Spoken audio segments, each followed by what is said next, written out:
Hi everyone, this is Brooke, and we are back with the final episode of our Forces of Human Nature series. As a reminder, this series explores the force field analysis tool to identify the forces that drive and block sustainable behaviors. You can read the written version of the series at brooktully.com/articles, which includes a visual image of the force field analysis visual, which can be really helpful for picturing what in the world I'm talking about today. In the first two episodes, we explored the right side of the force field: external deterrents, also known as barriers, and internal deterrents, mainly inertia. Our last episode introduced us to the left side of the force field, where we started with the sparks of external motivators. Today, we will explore the final frontier force of internal motivators. Internal motivators are the opposite of inertia. Where inertia keeps us rooted to the status quo, internal motivators encourage us to keep going even when the going gets tough. Although the sparks get them started, the internal motivators act as personal pushes to keep them going. They provide our audience with the internal drive to stay committed and consistent in achieving the end goal.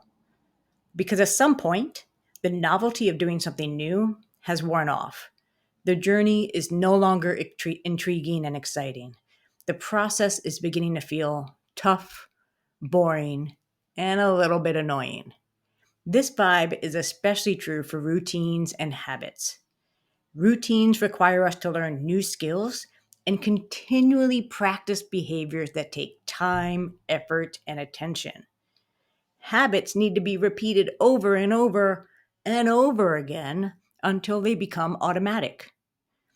So, internal motivators cover that emotional space between the audience's first attempts at trying a new behavior, that feeling of, I did it, and when they feel fully equipped and empowered to demonstrate the behavior consistently, that feeling of, I've got this.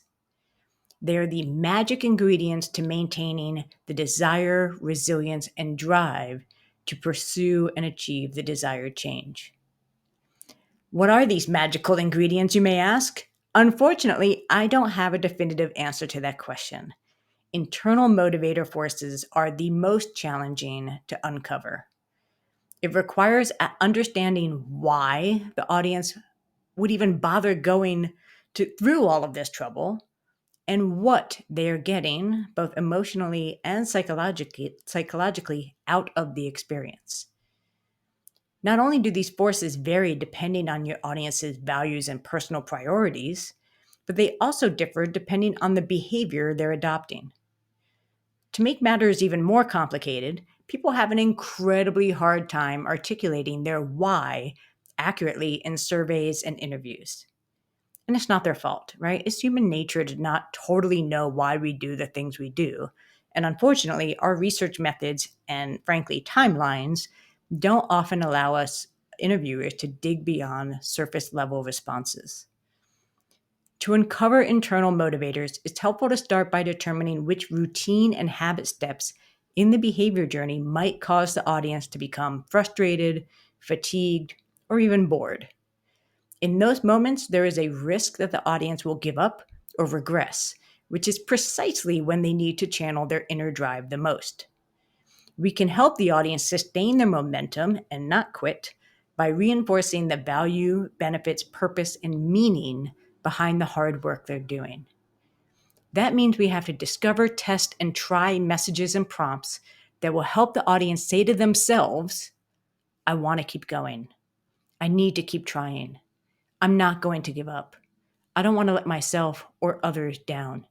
I can do this. A little effort is better than none. It will only take a little time to do.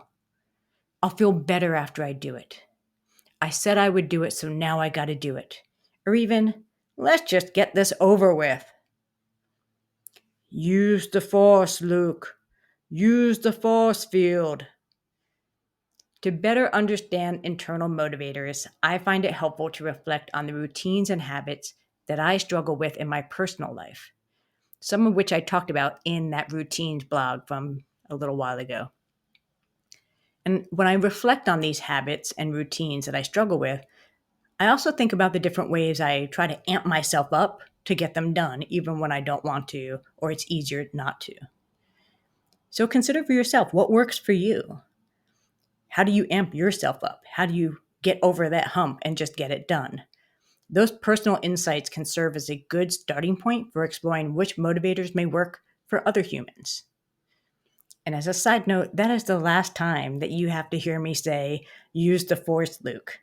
I hope you appreciate it. You've dealt with it 4 times and now we're just done. All right, we can move on. So, in the previous episode on Sparks, we explored motivating audiences through events, activities, interactions, and other things like that. Internal motivators are not typically delivered through like one-time events like these. Instead, they require a longer-term plan to introduce and reinforce the motivator through the harder and longer parts of the behavior journey. Think of it as planting seeds of motivation at the start of the journey that will blossom when the internal boost is needed most. But we can't simply tell the audience why they should keep going. That comes across as patronizing in messages. Therefore, our mission is to, 1, help them remember their why for making a change, whatever that may be for them personally. 2, help them tap into those internal reserves so they keep going. 3, build their confidence. 4, support their efforts and progress no matter how far they've come. And lastly, which I think is number 5, but I've lost my train of thought, is cheer them on. Internal motivators can even piggyback on external motivators. So when designing and planning which sparks to use, consider how you can plant those seeds of internal motivation in those moments. Did the audience sign a pledge or make a commitment? Well, then we can encourage them to recall their initial enthusiasm for making a change so they keep going. Did they get involved in an introductory experience that introduced them to the cause? Well, we can remind them of the warm glow they'll feel after completing another step in the journey. Did they join an activity with other people? Well, we can reinforce the special group they're part of and show how others are finding their internal drive to keep going. Did they learn a new skill at a workshop or training? We can continue to build their confidence and capacity in using their new skills and tools to help them keep on keeping on. As I mentioned in the previous episode, creating a combination of external and internal motivating forces is key to starting and sustaining momentum and kicking inertia to the curb. Well, all right, y'all, that is a wrap on the Forces of Human Nature series. You can revisit all 4 posts here on Spotify or read them on the website using the link provided in the show notes. Thank you so much for listening. Please reach out if you have any questions for me. Take care.